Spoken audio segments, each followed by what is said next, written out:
Hey folks, thanks for tuning in for another episode of Elk Talk. We're going through this state-by-state application process, and this week we're talking about New Mexico. New Mexico is one of those wonderful elk states. I go there any chance I get. Great elk, great season dates, lots of public land. I don't know what's not to like about elk hunting in New Mexico. A few things you need to know about New Mexico is New Mexico doesn't have a point system. So if you just started this year applying in New Mexico, or you've been applying for 20 years like I have, we have the same draw odds. There is no bonus points, no preference points, it's just how it goes. There are some quirks in how New Mexico allocates tags to non-residents. And their pool of allocation goes like this.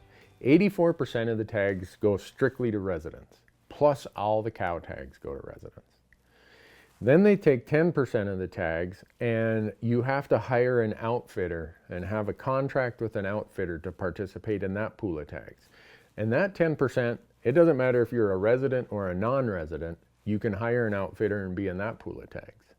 And then the remaining 6% is reserved for those of us non-residents who do not go with an outfitter. And I know that's a smaller percentage than some other states, but that's how it is. Not much we can do about that. The deadline in New Mexico is usually March 15th to 20th. I think this year it's March 18th. You want to go out to the New Mexico Game and Fish website, download the proclamation, make sure you know the dates. In New Mexico, you have to buy a $65 refundable hunting license, and you have to provide the fee up front. It's just part of what you have to do with New Mexico. You send it in, put it on your credit card. They will refund your credit card if you're unsuccessful, and they will refund your license fee if you ask for it. The thing about New Mexico, and why you see it on TV so much, and this is somewhat controversial, but you can't talk about New Mexico elk hunting without mentioning it, is landowner vouchers. New Mexico, New Mexico does issue more landowner vouchers than any other state. Maybe more than all the other states combined. And there are two types of landowner vouchers. The very abundant landowner vouchers are what's called RO, ranch only. And those holders of that voucher go down, they convert that voucher into a tag with the Game and Fish. And they are restricted to hunting the deeded land only for which that voucher has been attached, or the ranch that applied for that voucher.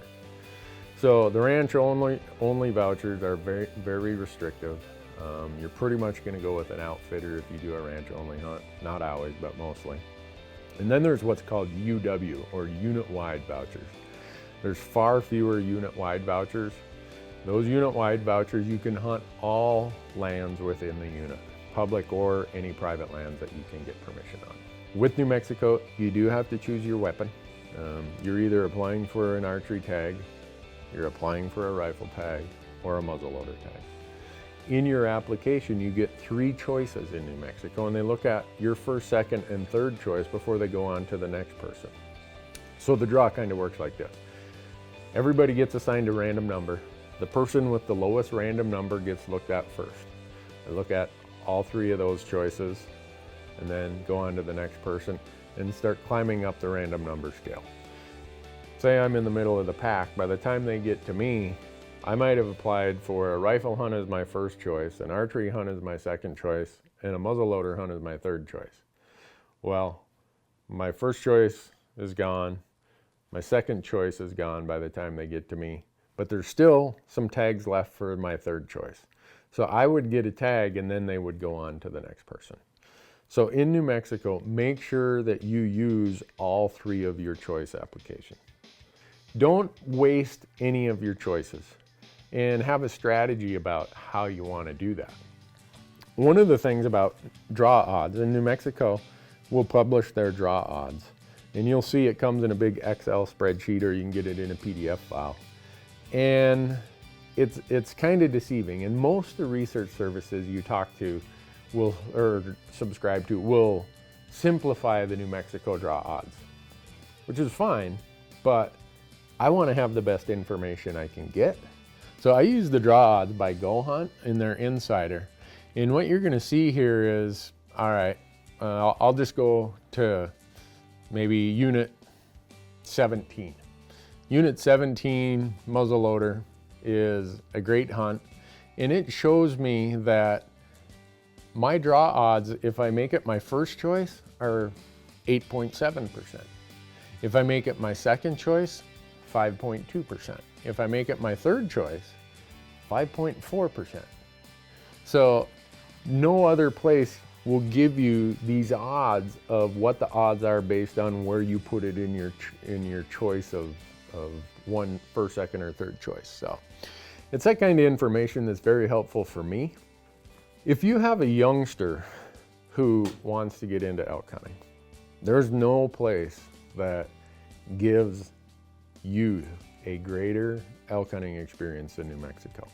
They set aside a series of tags, mostly rifle and muzzleloader tags, in their best units, and they let those kids come and hunt the week before the regular rifle tags or muzzleloader tags. And we're usually talking like October 4th through the 8th or something like that. I've been on 2 of them. My son drew one, my nephew drew one, and they're spectacular hunts. The weather's nice, the units have very high bull to cow ratios. The density of elk in the units they give these tags is tremendous density of elk. And if they draw, it's going to be a remarkable experience. They don't give away a lot of those tags, but the few they give away are definitely worth applying for if you have a young hunter in your house that you want to get out and get them elk hunting. A lot of people will ask me about party applications, and it varies by state. Some states won't let you do a party application for elk. That would be like Nevada. You can't, non-residents can't do a party application. Some states you can. Some states say if you're a party of 4, like Wyoming, I'll use this example, and there's only 1 tag left and your party draws, all 4 of you are going to get a tag. That's a weird exception. New Mexico will let you do a party application, but if you're a party of 4 and there's only 1 tag left, none of you get a tag. And that's how most states are. So in New Mexico, you get a lot of party applications, and you just need to understand, you go in as 1 applicant. So if it's a party of 4, you guys don't get assigned 4 random numbers. Your group itself gets 1 random number, and either all of you are going elk hunting or none of you are going elk hunting.